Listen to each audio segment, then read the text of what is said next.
Boa noite a todos, boa noite a todas, sejam todos bem-vindos, sejam todas bem-vindas a mais uma discussão de casos aqui do Eco Descomplicado. Meu nome é Felipe, eu sou cardiologista, cardiografista e criador do Eco Descomplicado, onde você deve vir se quiser fazer eco com segurança. Chegamos aqui à nossa discussão de casos de número 136. Sim, estamos aí, na verdade, há bem mais do que 136 semanas, mais do que 150 semanas consecutivas discutindo a cardiografia todas as terças-feiras às 8h30 da noite. Então, se você está chegando agora, não deixe de se inscrever no canal para ser notificado quando a gente vai aplicando conteúdos novos. E não deixe também de clicar aqui no curtir, de curtir esse vídeo para ajudar a divulgar o meu trabalho aqui na plataforma, assim que o YouTube entende que esse é um material de qualidade e que merece ser mostrado para mais pessoas. Caso você esteja caindo aqui de paraquedas, essa discussão de casos ela está sendo gravada, sim, ela está sendo gravada porque, infelizmente, depois de 2 semanas tentando fazer a transmissão ao vivo, eu me deparei aqui com problemas na internet que tornaram inviável a transmissão ao vivo, de fato. Né? Queira ou não, a gente lida com imagens e muito provavelmente ou muito possivelmente por conta de um desejo meu, né, uma cobrança minha de que as imagens sejam de qualidade igual ao que você vê na tela do seu aparelho. Talvez isso tenha exigido demais da minha internet, não sei, e por isso eu vou tentar resolver, mas enquanto eu não consigo resolver, decidi fazer essa gravação aqui para você, tá? Então isso aqui vai estar entrando no YouTube, eu pretendo pelo menos colocar em modo de estreia, então ele vai entrar como estreia para que você possa assistir e participar dessa transmissão como se ela fosse ao vivo. Isso vai ser bem importante porque sim, vão ter algumas etapas de interação aqui nessa apresentação. Vocês já vão entender como é que isso vai funcionar. E claro, se você estiver vendo gravado depois, você também vai poder participar. Não sei se você vai conseguir participar das enquetes, como eu vou separar aqui, porque depois de um tempo, naturalmente, elas vão sair do ar, você já vai entender o que eu estou querendo dizer com isso daqui a pouquinho. Mas o meu objetivo é, como eu montei esse caso para que ele seja interativo, ficaria esquisito se eu simplesmente trouxesse aqui todas as imagens, apresentasse para vocês o caso e fizesse uma exploração do conteúdo teórico que, embora, claro, ele esteja aqui presente, a gente sempre vai discutir alguma coisa teórica, mas a ideia era ter uma discussão mais com foco prático. Então, por isso, esse formato aqui de discussão. Tá? Então, sem mais delongas, já tivemos muitos avisos aí, eu acho que podemos entrar de fato na nossa discussão de caso, na apresentação do nosso caso, tá? Então, aqui a gente tem uma breve descrição do que é o nosso caso. Quem chegou a assistir a transmissão ao vivo, ou a tentativa dela, sabe mais ou menos do que a gente vai conversar aqui. A gente está falando do caso, né, das imagens de um jovem senhor aí de apenas 95 anos. Sim, esse é um paciente de 95 anos que dizia ser saudável, tinha apenas aí um diagnóstico, né, prévio de hipertensão arterial.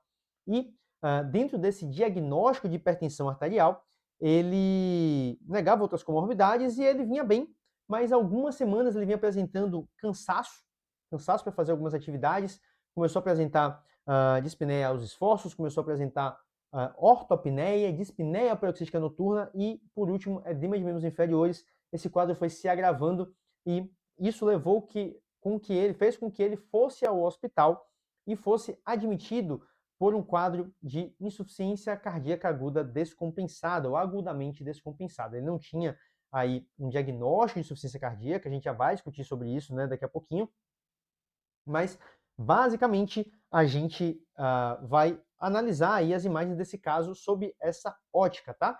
E esse sim foi um primeiro exame desse paciente no nosso serviço. Como eu falei, ele era tido como saudável, não tinha nenhuma patologia significativa, era hipertenso, então o acompanhamento dele não era no nosso serviço, onde eu trabalho, tá? E aí, por isso, esse foi um primeiro exame, tudo que você vai ver aqui foi num primeiro exame feito na chegada dele ao hospital, tá? Então, sem mais demoras, né, sem mais delongas, vamos partir então para as imagens desse caso de fato, tá certo? Então, aqui, essa discussão de casos é uma discussão de casos num formato que eu gosto de fazer ao vivo, porque aqui eu trouxe para vocês as imagens em Daikon. Sim, aqui, literalmente, eu tenho todas as imagens do exame e, naturalmente, vai ficar complexo a apresentação aqui sem a interação de vocês, porque a interação de vocês é muito importante. Muitas vezes eu vou e volto em algumas imagens, mas eu vou tentar expor para vocês aqui de maneira pausada os principais dados do exame para que vocês acompanhem junto comigo, né, na medida do possível, e possam participar da nossa discussão, tá? Então, aqui a gente tem a janela paraesternal longitudinal do ventrículo esquerdo, tenho certeza que todos vocês já extremamente familiarizados com essa janela. E aí, aqui eu já aproveito para trazer para vocês aqui algumas imagens, algumas medidas, na verdade, feitas nessa janela. Então, a gente tem aqui a medida da janela paraesternal longitudinal, então as medidas em diástole, certo? Uma raiz aórtica de 41, portanto, uma dilatação ali, uma discreta dilatação da raiz aórtica, um pouco acima do valor da normalidade. Um septo de parede que mede ali próximo de 10, né? 10,9, com um diâmetro diastólico do VE de 62. Isso vai dar uma espessura relativa de parede de 0,31, com um índice de massa de 127, configurando, portanto, o que seria uma hipertrofia excêntrica do ventrículo esquerdo, tá? E aí, além da imagem da janela, enfim, das medidas da janela paraesternal longitudinal e diástole, a gente vai fazer na sístole também, e aqui a gente observa logo de cara que a gente tem uma função ventricular avaliada por meio da fração de ejeção, que é normal, uma fração de ejeção aqui, portanto, de 69%, tá? E um átrio esquerdo aumentado de tamanho, um diâmetro da esquerda no sentido anteroposterior, né? Um aumento no ponto de vista do diâmetro de 60 milímetros, tá? Então aqui um aumento do átrio esquerdo com uma função ventricular normal e uma dilatação do ventrículo esquerdo, né? A gente sabe que o valor de referência para homens do diâmetro diastólico do ventrículo esquerdo é de 58, então aqui a gente tem 62, portanto uma dilatação de câmaras esquerdas, tanto do átrio como do ventrículo esquerdo, mas com uma função ventricular preservada num paciente que interna com uma clínica de insuficiência cardíaca e que não tinha esse diagnóstico, então aqui algo já começa a não soar muito bem, algo está de esquisito aqui. E aí a gente volta para as imagens da janela paraesternal longitudinal em movimento, né, depois de feitas essas medidas, e a gente observa que tem, de fato, um pouco de calcificação valvar ali, né, até atrapalhando um pouquinho a visualização dos folhetos aqui na topografia da válvula mitral. Então a gente vê que nesse paciente grande idoso, nonagenário, 95 anos, a gente observa aqui sinais de degeneração calcífica dessa válvula, né, com calcificação não só do anel, aqui do anel posterior, mas também do subvalvar. A gente vê um pouco de calcificação ali envolvendo o aparato subvalvar e também ali um pouco de calcificação no folheto valvar aórtico, tá? Então, dito isso, a gente já parte aqui, né, feita essa primeira medida, pelo menos é assim que eu sigo o meu exame, tá? Eu vou tentar aqui, na medida em que eu tento fazer algum mistério ou uma sequência mais didática para as imagens, eu vou tentar manter mais ou menos a sequência que eu faço nos meus exames, tá? Que eu costumo fazer num exame como esse, que eu fiz nesse exame. Claro que não vou mostrar 100% das imagens, senão a gente passaria muito tempo aqui, mas a ideia é que vocês tenham a possibilidade de avaliar todas as imagens mais relevantes do caso, tá? Então, dito isso, eu acionei aqui, como eu sempre faço, o Doppler colorido, primeiro colocando sob a válvula aórtica, tá? A gente vê aqui que não há um refluxo aórtico significativo, também não parece ter uma aceleração de fluxo tão exuberante assim através da válvula aórtica, tá? E aqui eu peço desculpas para já pular aqui para uma outra imagem desse caso, para que a gente não se apegue muito nisso, que é a imagem da janela paraesternal em eixo curto da própria válvula aórtica, para que vocês vejam que, embora tenha assim um pouco de fibrocalcificação valvar aórtica aqui, os folhetos eles têm alguma abertura, então, por mais que a gente possa ter algum grau de estenose aórtica, a gente vai falar um pouquinho mais sobre isso, aqui a impressão é de que há uma certa abertura valvar, então, a priori eu não pensaria em uma estenose aórtica grave para esse caso, mas a gente vai ainda destrinchar isso ao longo da apresentação. Aqui eu só quis aproveitar que a gente já falou da válvula aórtica para já voltar aqui e trazer isso para vocês, tá? Então, voltando aqui mais uma vez para a janela paraesternal longitudinal, primeiro aqui com Doppler colorido na válvula aórtica, vou voltar aqui para vocês verem sem nenhuma imagem de Doppler colorido, e aqui a gente coloca sobre a válvula mitral. E aí eu vou deixar aqui alguns segundinhos aqui, vou contar ali 10 segundos para que vocês apreciem essas imagens e possam já formar na cabeça de vocês a impressão sobre o que seria aí talvez a gravidade dessa regurgitação, mas principalmente já começar a traçar aí na cabeça de vocês as perguntas que vocês vão ter que me responder daqui a pouco sobre mecanismo e etiologia dessa regurgitação, tá? Então, aqui uma imagem em zoom na válvula mitral, tá? Para que vocês possam ver aqui um pouquinho melhor. Mais uma vez, vou esperar aqui mais 5 segundinhos para totalizar 10 segundos e vocês poderem ver essas imagens com mais cuidado, mais carinho. E aqui a imagem em...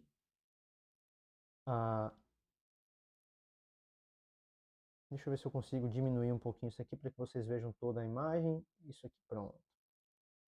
Então aqui para vocês poderem visualizar toda a imagem aqui, né, do simultâneo, vendo aí a regurgitação com as imagens do eco bidimensional, tá?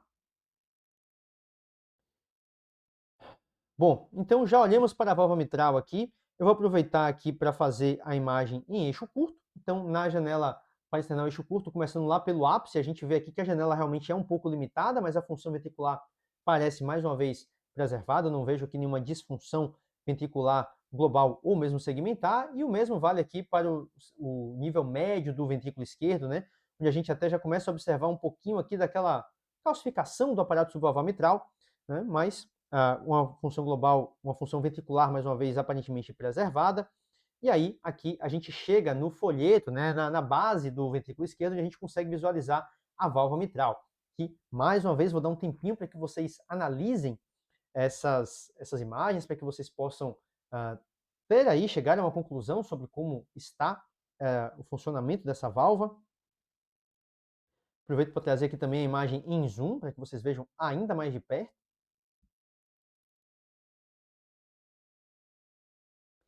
E, na sequência, aqui com o Doppler colorido. No simultâneo também eu gosto muito de fazer essa imagem para pescar algumas informações de como é o mecanismo da regurgitação, onde parece originar a regurgitação, dentre outras coisas, tá?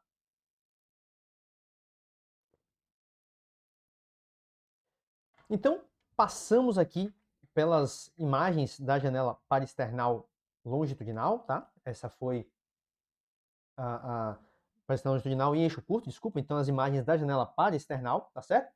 E aí, naturalmente, eu agora já posso trazer para vocês aqui, sem grande segredo, que estamos, então, diante dessa discussão de casos aqui, desse paciente, onde a gente vai agora, então, fazer, né, o objetivo dessa discussão de casos de hoje é a gente fazer uma avaliação da insuficiência mitral na prática. Então, sim, essa é a ideia, e é por isso que eu trouxe essas imagens e me detive nas imagens da regurgitação mitral, que eu preciso que vocês analisem elas mais a fundo, tá?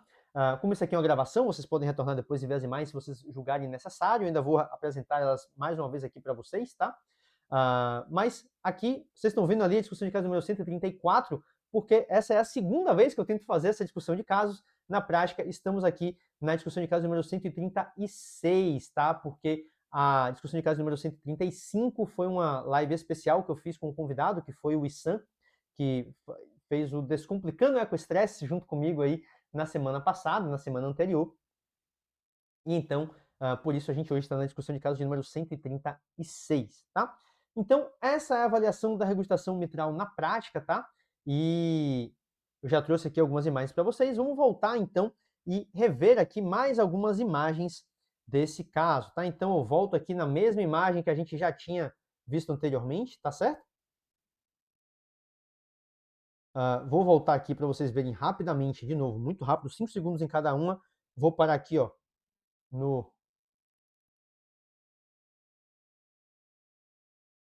parasternal longitudinal, para vocês verem aqui, certo? Sem o Doppler colorido.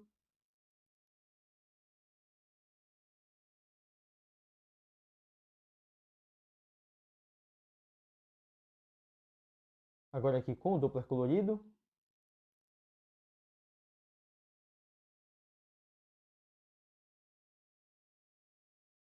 Mais uma vez, a imagem em zoom, com o Doppler colorido ligado, naturalmente. Aqui sem o Doppler colorido. E para fechar, vou trazer aqui a imagem em eixo curto para que vocês vejam aqui já com Doppler colorido, tá? Então, mostrei essas imagens intencionalmente, vou mostrar para vocês agora as imagens apicais, tá? Para que vocês possam ver também. Então, trago aqui a janela apical de 4 câmaras, tem Doppler colorido, para que vocês possam ver realmente como é que funciona a dinâmica do ventrículo esquerdo, a própria dinâmica valvar, tá? Então aqui mais um pouquinho, mais 3 segundinhos para vocês verem. E aí vou passar aqui a apical de 2 câmaras, tá? Para que vocês vejam aqui mais uma vez como é que está o funcionamento dessa válvula mitral, tá? Então, visto as imagens bidimensionais, eu quero aproveitar antes de mostrar aqui mais alguns vídeos com Doppler colorido, aproveitar aqui para pausar e trazer para vocês aqui as medidas do ato esquerdo, tá? Que deu um ato esquerdo com aumento importante, né? Um volume indexado que foi de 94 ml por metro quadrado, portanto, um aumento importante do ato esquerdo. E deixa eu ver aqui se tem mais alguma coisa que eu gostaria de mostrar para vocês nesse aspecto aqui.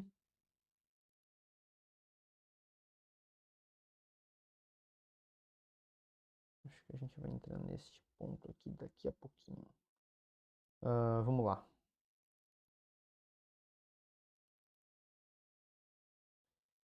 Então, voltando aqui para as imagens em movimento.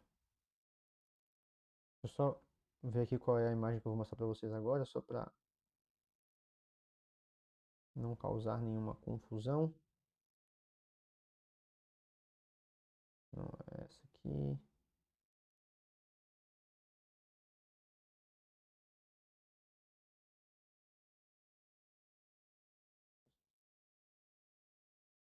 Então, a imagem, na verdade, é essa daqui. Então, aqui o parasternal eixo longo com o Doppler colorido ligado, tá? Para que vocês possam avaliar melhor aí como está a questão do jato regurgitante e tudo mais. Eu fiz aqui mais algumas imagens para vocês. Essa aqui, então aqui mais uma. Aqui no simultâneo, tá? E como vocês têm um chat aqui, vocês podem deixar suas opiniões no chat, tá? Eu vou, naturalmente, não tenho como garantir que vou estar presente aqui ao vivo durante todo o chat, mas eu vou fazer o possível para estar presente com vocês, tá?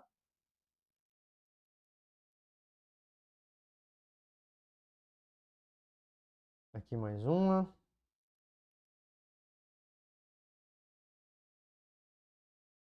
E já foi, né? Já foi o suficiente. Aqui, na verdade, são 5 câmaras.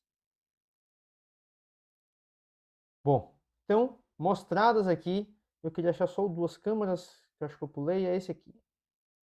Tem aqui o 2 câmaras com o Doppler colorido, tá? Então, façam aí né, a reconstrução mental de vocês aí com relação a essa regurgitação, porque agora eu quero que vocês me respondam. Temos aqui uma novidade que vamos tentar aqui ter uma interação maior aqui com vocês. Eu quero que vocês agora me respondam, né? Respondam a Biel aí qual que é a etiologia desta regurgitação, tá? E aqui o que vocês vão fazer agora é acessar esse QR Code. Eu acredito que vocês não vão precisar fazer nenhum tipo de login, tá? Pelo menos não foi quando eu fiz meus testes, isso não era necessário. Tá? E basicamente vocês vão responder, tá? É uma questão de múltipla escolha e você vai colocar uma alternativa que você considere que seja a correta, tá certo? Então, eu acredito que na configuração que eu coloquei vocês não vão conseguir ver a resposta dos outros coleguinhas, mas independente disso, não siga a manada, siga o seu instinto, coloque o que você acha que é a resposta, tá certo? E eu vou divulgar essas respostas depois lá no Instagram. Então, eu vou aguardar aí 24 horas para poder trazer a resposta das enquetes no Instagram, tá certo? Então, isso deve ir ao ar na noite de quarta-feira, e aí na quinta-feira eu trago para vocês a resposta das enquetes que vocês vão responder aqui, tá? Quero ver a participação de vocês aqui nas enquetes, tá certo? Então, essa é a pergunta que eu faço para vocês. Eu quero que vocês parem um pouquinho e respondam, tá? Podem pausar o vídeo, vocês podem fazer isso, pausa o vídeo, responde lá a enquete e volta aqui para discussão. Então, a gente vai falar, claro, da gravidade da regurgitação, eu vou entrar lá, não se apavorem, mas a minha ideia aqui é a gente explorar um pouquinho mais essa questão da etiologia dessa regurgitação e do mecanismo dessa regurgitação, tá?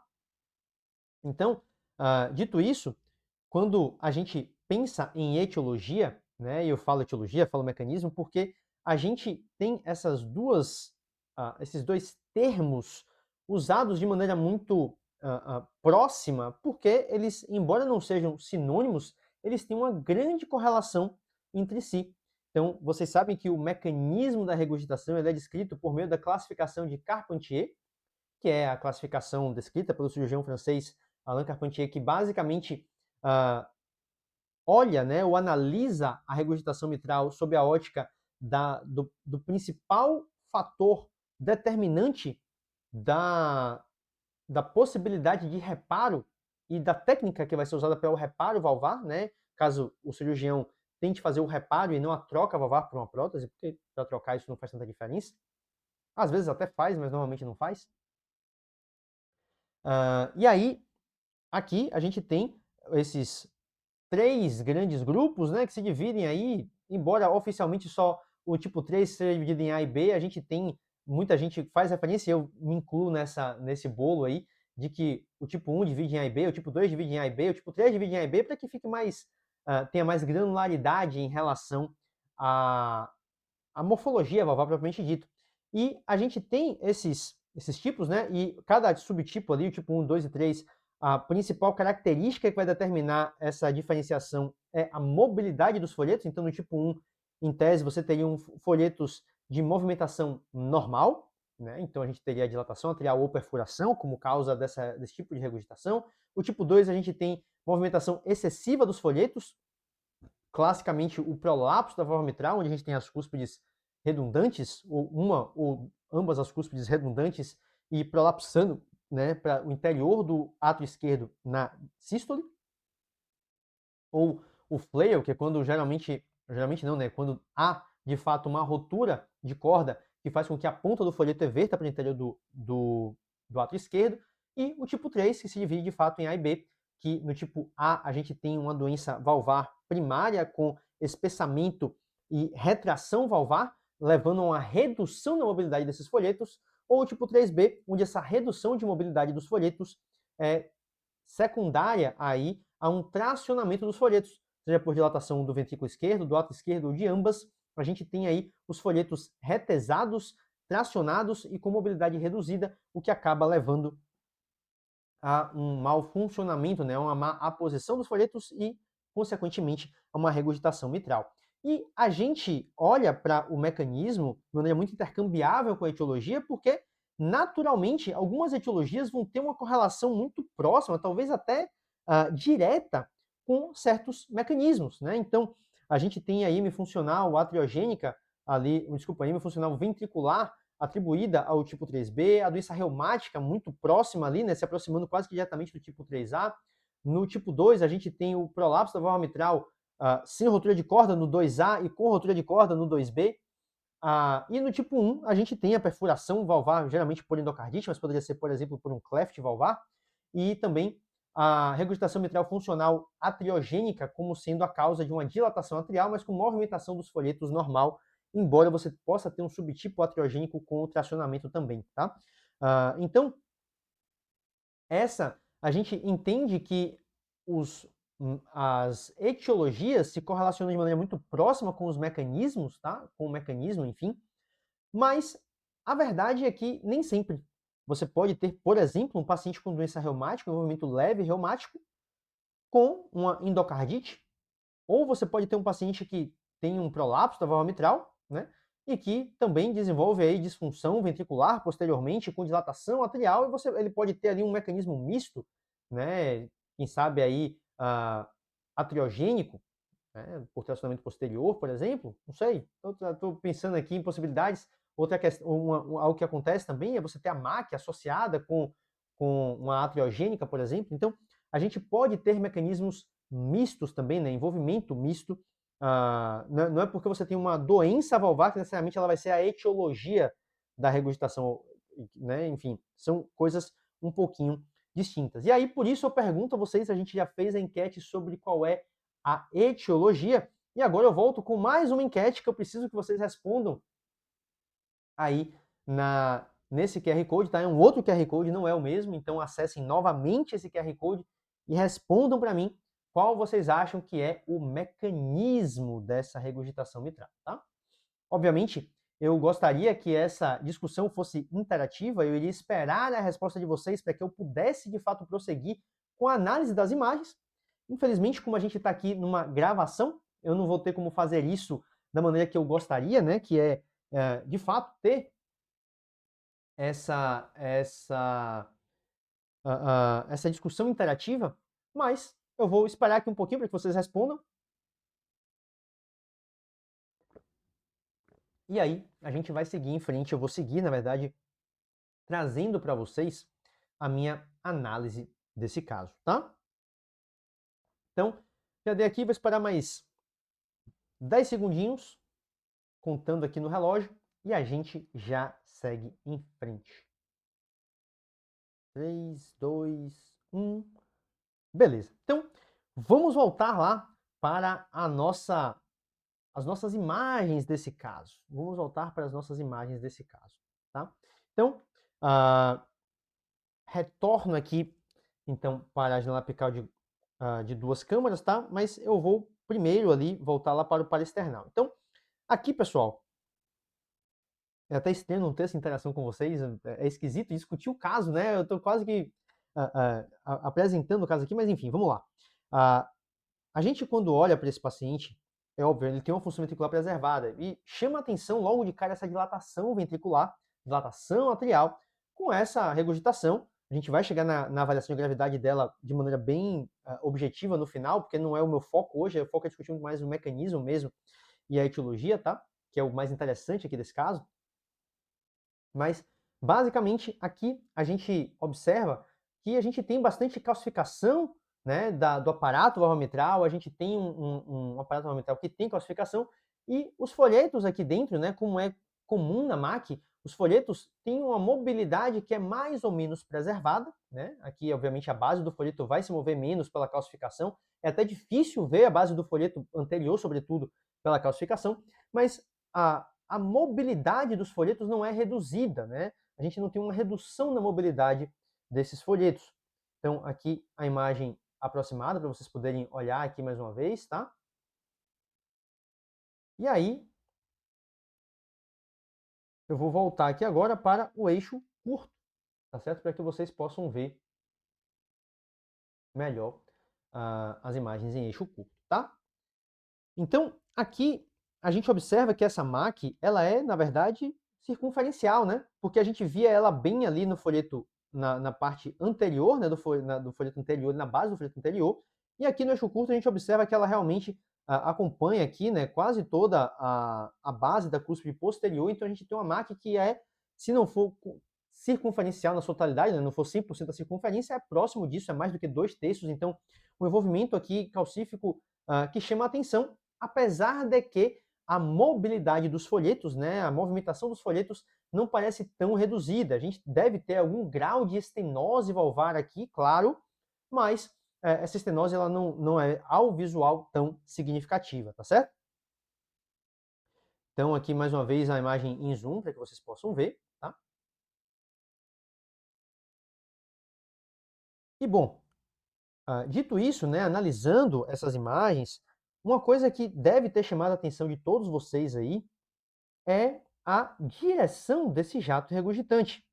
Então, a gente, quando olha aqui no parasternal eixo longo, a gente vê que, de fato, é um jato, primeiro, que não é central, é um jato excêntrico, um jato que, além de ser excêntrico, é um jato direcionado aqui para a região do teto do lado esquerdo, né? Ali indo ali em direção à válvula aórtica, né? Como se fosse o teto do lado esquerdo. septo barra teto do ato esquerdo, e quando a gente volta lá para os apicais, é a mesma impressão que a gente tem. A gente tem essa mesma impressão aqui nas janelas apicais, eu acredito que seja essa aqui. Isso. A gente vê que esse jato regurgitante, ele realmente ele vai ali, ó, dos folhetos ovários, né, em direção ao folheto, ao teto do átrio esquerdo, tá? Em direção ao teto do átrio esquerdo. Aqui essa imagem vai ajudar a gente a ver melhor.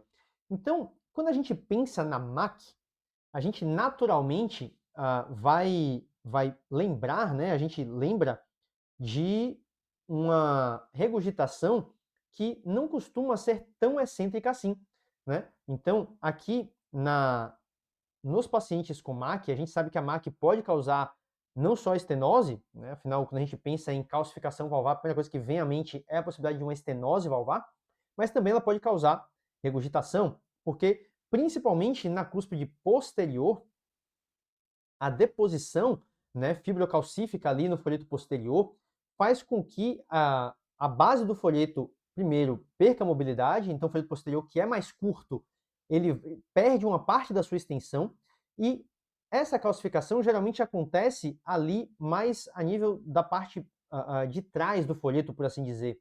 Então, isso faz com que esse processo de fibrocalcificação aconteça levando à formação do que a gente chama de uma prateleira ali atrás do folheto da válvula mitral, né, do folheto posterior da válvula mitral. Então, quando a gente olha aqui mais de perto, a gente percebe... Cadê aqui? Aqui eu estou sem... Não vou conseguir apontar. Aqui.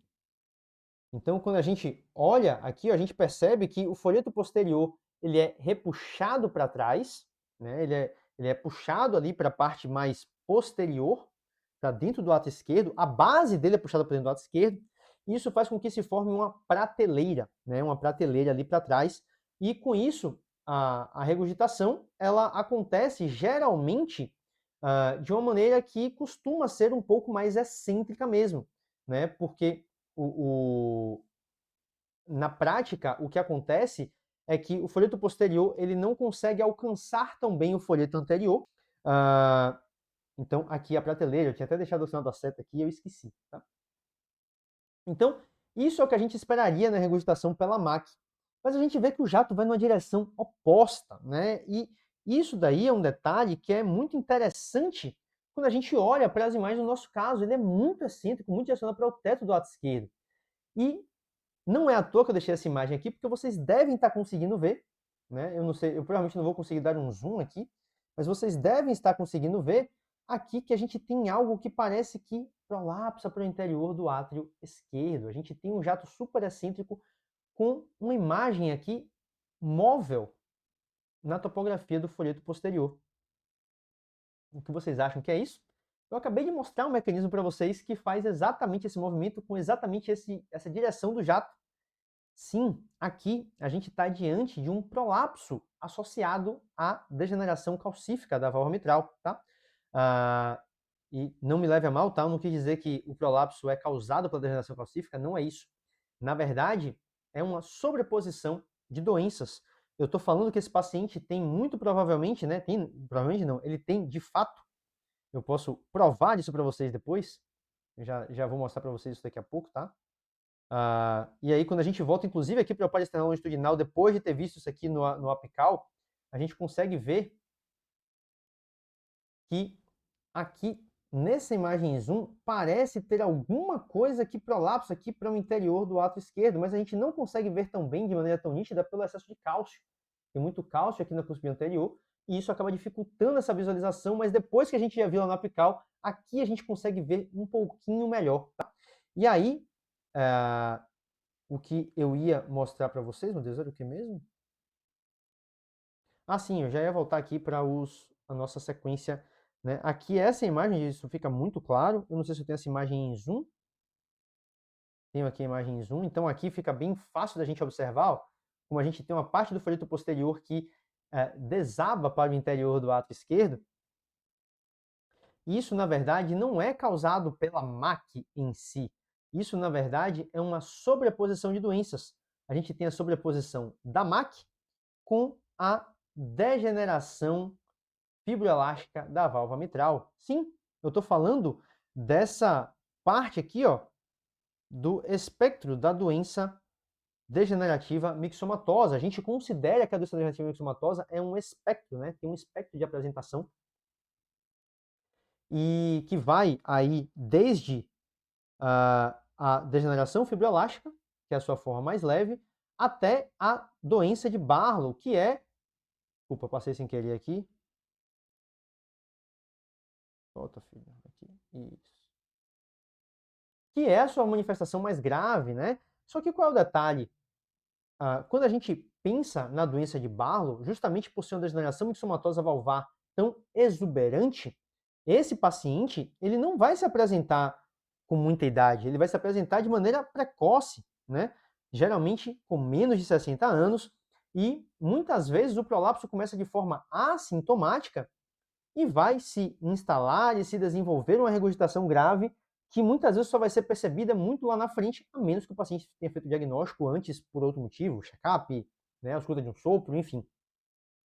Então, a doença de Barlow, que é o extremo da doença, né, degenerativa mixomatosa, ela é comum de pacientes jovens, mas dentro desse espectro a gente tem aí um envolvimento da matriz de colágeno fibroelástica dos folhetos ovários, que ela é progressiva no espectro mesmo. Então, alguns pacientes vão ter uma forma mais frustra, com válvulas com folhetos um pouco mais espessados, um pouco mais redundantes, mas sem aquele prolapso tão exuberante.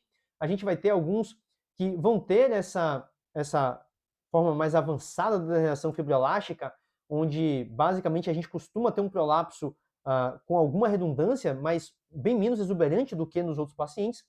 E a gente tem do lado de cá, como eu já sinalizei para vocês aqui, né, a degeneração fibroelástica, que é uma patologia muito comum de pacientes mais idosos.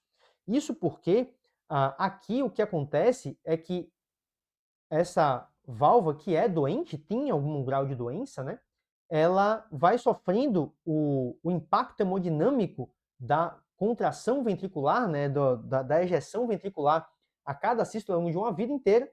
A válvula não é tão degenerada assim, mas em algum momento, via de regra, o que acontece é que o aparato subvalvar rompe. E aí a apresentação clássica é justamente essa, de que de repente o paciente vinha bem e ele faz uma rotura de corda. E por isso a apresentação desses pacientes costuma ser muito mais precoce do que os pacientes com doença de Barlow, porque a regurgitação grave ela se instala de maneira mais abrupta, de maneira mais rápida, de maneira bem menos insidiosa do que seria na doença de Barlow, tá? E é comum a gente ter o envolvimento da cúspide posterior, do segmento P2, sobretudo, tá? Então, o que a gente tem aqui na prática nesse caso é uma sobreposição de duas patologias comuns na população idosa.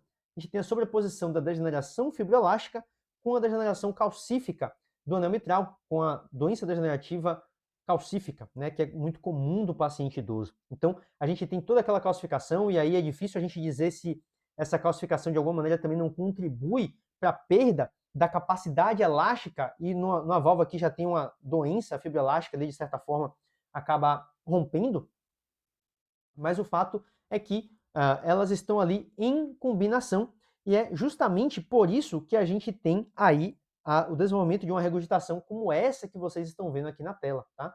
Então, isso aqui, a gente vê aqui claramente nessas imagens do ecotrans torácico, né, que a gente tem um desabamento do folheto, né, um flail do folheto, que só pode ser ocasionado por uma rotura de cordoalha, tá? Então, essa é a resposta do nosso caso aqui, das perguntas que eu fiz para vocês anteriormente.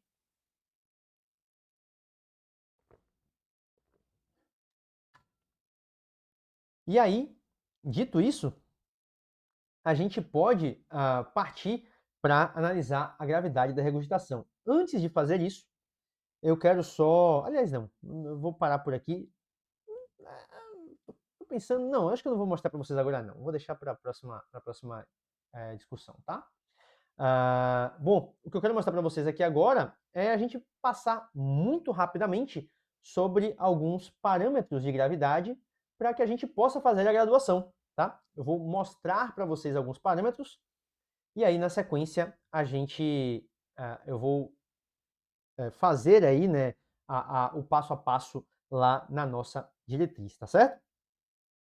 Então, deixa eu voltar aqui para as nossas fotos, tá certo?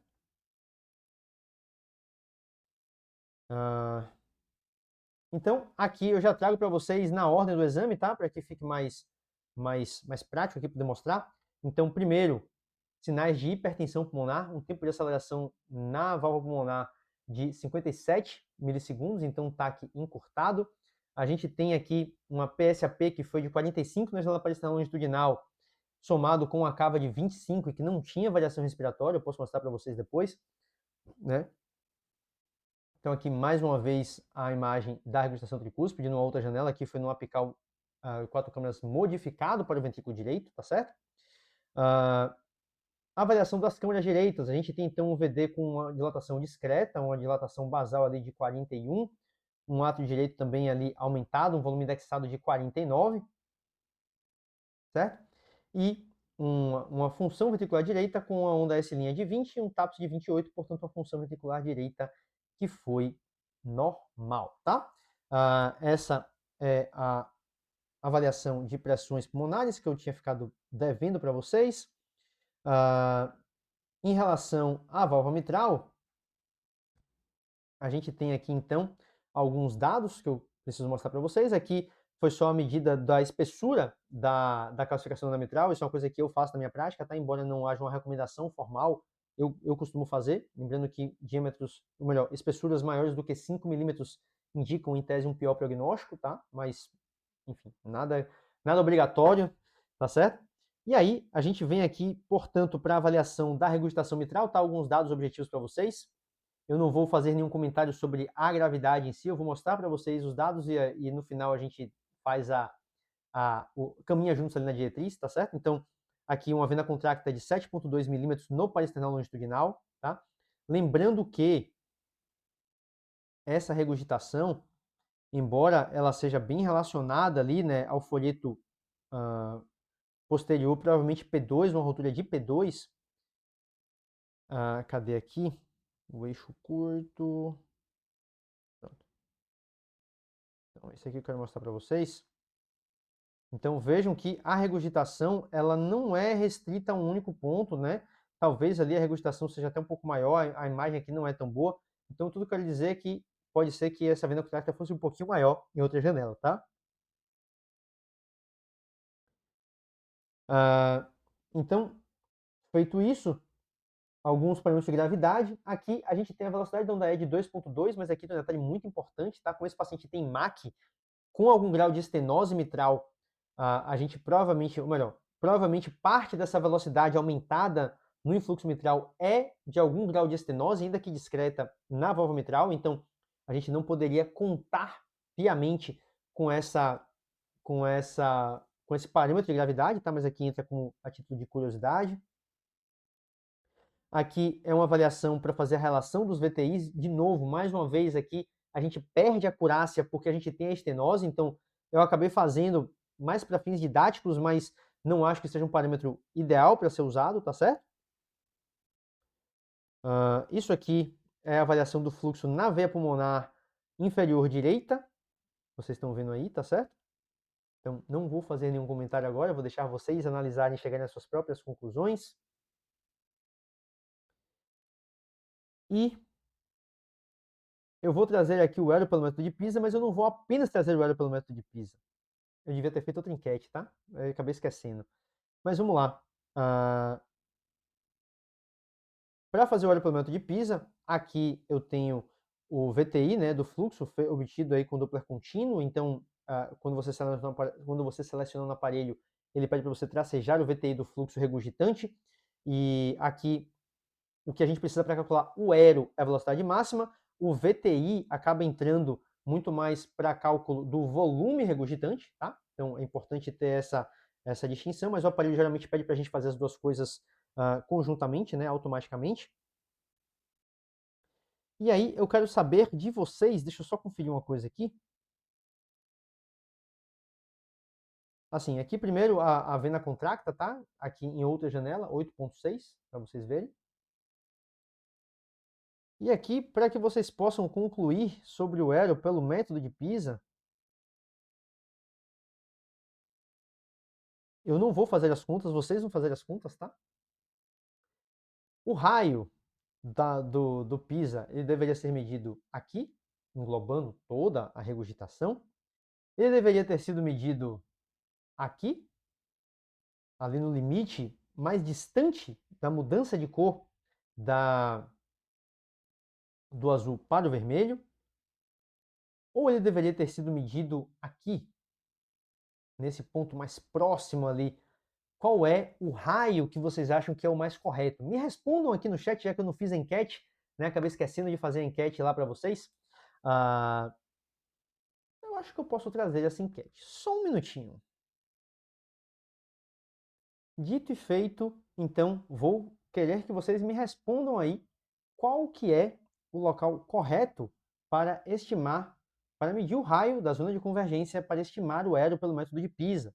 A medida número 1, 1,71 centímetros, tá? Aqui para vocês poderem ver direitinho, tá certo? E aqui o raio é esse aqui, vem até aqui. 1,47 centímetros, que é esse raio aqui, indo da vena contracta até aqui esse limite da borda da zona de convergência, ou a número 3, 1,21 centímetros, que vai daqui, do mesmo ponto, todos no mesmo ponto, né, até esta borda aqui da zona de convergência. Eu pergunto a vocês qual que é a mais correta, tá? Então, me tragam aqui nesta enquete qual que é o local correto para fazer a medida do raio da zona de convergência no método de Pisa, tá? Me respondam, acessem lá, respondam. Se quiser, pause aqui, tá certo? Dá uma pausazinha, vai lá, responde e retorna para cá, tá? Acho que é uma oportunidade muito boa da gente discutir uma questão muito prática que eu sei que muita gente tem dificuldade, aliás, muita gente nem sabe.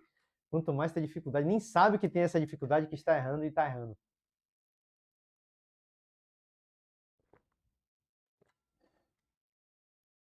Bom, vou dar aqui mais 5 segundos para vocês responderem lá. 3, 2, 1, valendo. Então, voltando aqui, pessoal, esta daqui é a medida correta, tá? E por que que essa é a medida correta? Porque a gente tem que lembrar que o Doppler, ele depende de alinhamento para a resolução adequada das velocidades. Então, para você garantir que a transição de cores acontece de fato a esta velocidade aqui, que é os 35 centímetros por segundo da velocidade de aliasing aqui do limite de Nyquist, você tem que buscar fazer a medida do Ero pelo método de Pisa sempre buscando a transição de cores no sentido do feixe de ultrassom ou muito próximo dele, tá? Então, essa aqui que é a forma correta de fazer a medida, não é essa aqui, onde você vai ali mais longe, tem que englobar toda a zona de convergência, também não é essa daqui, que você tenta pegar o que esse sinal display, inclusive, que está aparecendo aqui atrás. Então, esse é o local correto, é esse aqui, tá? E ao fazer a medida aqui, com aquele dado lá do VTI do fluxo, a gente tem um Hélio de 0,62, tá? Não vou tecer nenhum comentário ainda sobre isso, tá certo? Então, você já tem aí vena contracta, Hélio pelo método de Pisa, vocês têm essa avaliação aqui do fluxo nas veias pulmonares, vocês têm bem ou mal aí a avaliação do VTI, desculpa, da velocidade máxima da regurgitação mitral, e vocês têm a avaliação do VTI do fluxo na via de entrada do ventrículo esquerdo, né, ali o influxo mitral, tá? Que a gente vai usar para avaliar a relação dos VTIs, tá certo? E aqui, muito rapidamente, que a gente já se estendeu demais, isso aqui está muito mais longo do que eu achei que estaria, né? Eu não queria deixar de trazer para vocês aqui um aspecto prático e bastante interessante desse exame, tá? Então, só para ilustrar, tá, ali era 44, aqui se a gente for fazer um DVI usando a medida do VTI na via de saída, a gente tem aqui o VTI de 17, então a gente tem mais do que o dobro, né, do VTI lá na mitral em relação à aórtica, o que dá uma relação dos VTIs aí que é maior do que 1,5, que seria a critério de gravidade, mas lembrando que esse parâmetro neste paciente não é o mais adequado, porque a gente tem algum grau de estenose mitral Então, aqui eu trouxe apenas a título de curiosidade sobre como fazer essa avaliação, tá? Então, indo para o último detalhe aqui, que eu vou tentar falar bem rapidamente, porque eu já me estendi demais nessa discussão, enquanto vocês avaliam a gravidade, aliás, vamos logo olhar para a gravidade dessa regurgitação, né? E depois a gente volta aqui para rever esse último detalhe técnico, tá? Então, seguindo aqui a diretriz de 2017 da Sociedade Americana de Cardiografia, né, de avaliação das lesões regurgitantes valvares, a gente teria aqui alguns critérios de regurgitação, alguns critérios específicos de regurgitação grave. A gente tem, então, um ventrículo esquerdo dilatado com função normal, a gente tem um fluxo sistólico reverso em veias pulmonares, que é esse aqui, deixa eu trazer para vocês aqui.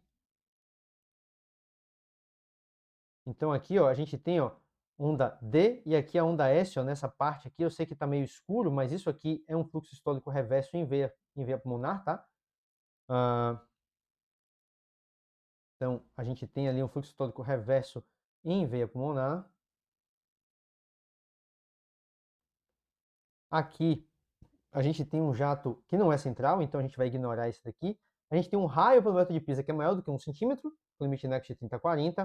A gente tem uma vena contracta que é maior do que 7 e a gente tem uma válvula com flail. Então a gente tem aqui, ó, 1, 2, 3, 4, 5 critérios específicos de gravidade, né? Então a gente tem uma IM que é definitivamente grave, provando a vocês que a gente não precisaria olhar para o Aero necessariamente, mas analisando o Aero, a gente tem um Aero que é maior do que 0,4, né? A gente pôs 0,6 ali. O volume regurgitante eu não me lembro, mas aqui a gente já volta e analisa aqui a imagem rapidamente, que vai dar para a gente essa informação.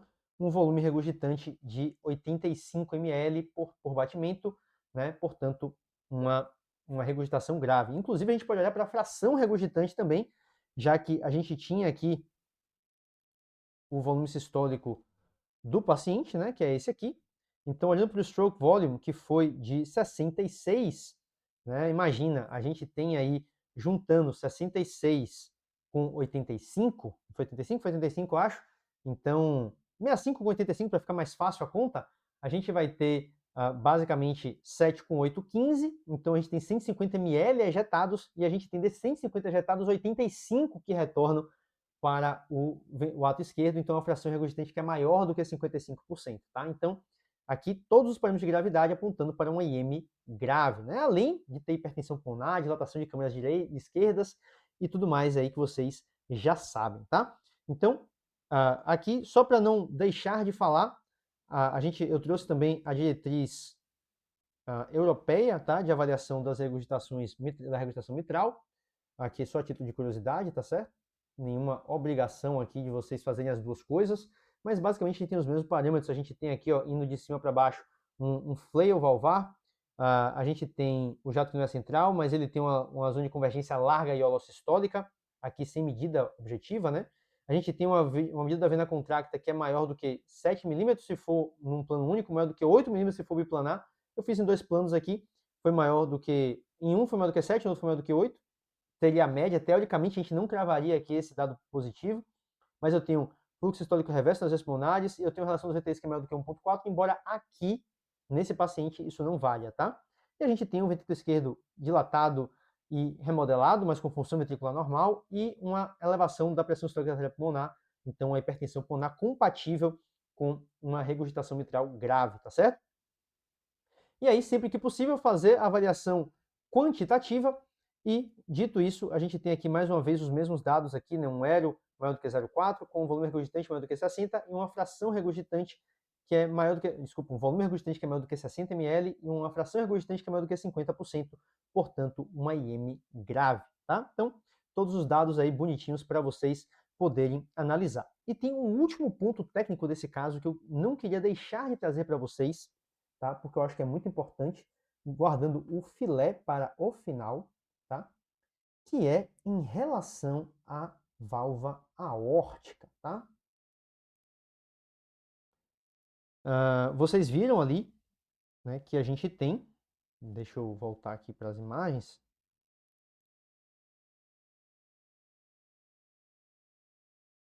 aqui. Não. Essa aqui. Pronto. Vocês viram aqui que a gente tem uma válvula aórtica que tem algum grau de espessamento e fibrocalcificação com uma abertura que é reduzida, embora não pareça ser uma estenose aórtica grave, tá? E aqui a gente tem um detalhe técnico que é extremamente importante. Eu não vou fazer enquete nem nada, eu vou só adiantar porque já está muito tarde, já passei muito do tempo que eu pretendia aqui nessa discussão. Imagina se fosse ao vivo, eu ia ter passando aqui umas 2 horas de live hoje, que é o seguinte. Quando a gente olha aqui para a regurgitação, para a curva de fluxo, tá? A gente tem uma questão muito importante. Olha só o Doppler contínuo na válvula aórtica. E aí, qual que é o jato de regurgitação? Aqui eu vou pedir para vocês responderem só no chat, tá? Eu não vou pausar, não vou preparar mais nenhuma enquete nem nada. Não pensei antes, não vou botar agora também não. Qual vocês acham que é a velocidade do jato de regurgitação, desculpa, do jato de transvalvar aórtico? Estou falando aqui de velocidade através da válvula aórtica, tá? Vocês acham que é o ponto verde aqui, que vai marcar 4,27 metros por segundo, um gradiente de 72 milímetros de mercúrio? Ou vocês acham que é esse ponto número 1 aqui, o ponto azul, que fica ali em 2,1 metros por segundo, um gradiente de pico de 18 milímetros de mercúrio? Qual dos dois você acha que é a curva correta na avaliação do fluxo valvar aórtico? Vou contar 10 segundos. Me respondam no chat a opinião de vocês. E vamos seguir em frente, tá?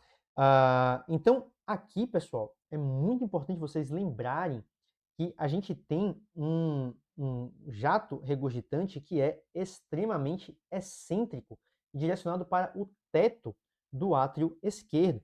O que isso quer dizer é que quando a gente olha para a avaliação da válvula aórtica nos 5 câmaras, veja como os dois jatos eles estão muito próximos.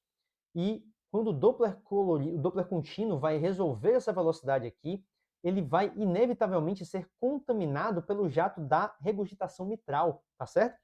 Então, aqui, aquele jato de... E qual vocês acham que é a câmara de maior pressão? A aorta ou o átrio esquerdo? Certamente a aorta. Então, quando a gente olha para essas imagens aqui, na prática, a gente tem aqui o fluxo da via de saída aqui embaixo, a gente tem o fluxo da válvula aórtica aqui e o fluxo da válvula mitral aqui mais em cima. Por que eu sei disso? Primeiro que a velocidade aqui, né, o gradiente é mais compatível com o gradiente através da válvula mitral, né? O gradiente é aí maior do que 4 metros por segundo. Claro, se fosse estenose aórtica grave, você poderia ter isso também. Mas aqui o pulo do gato é esse aqui, ó. Um dos jatos começa antes e termina depois.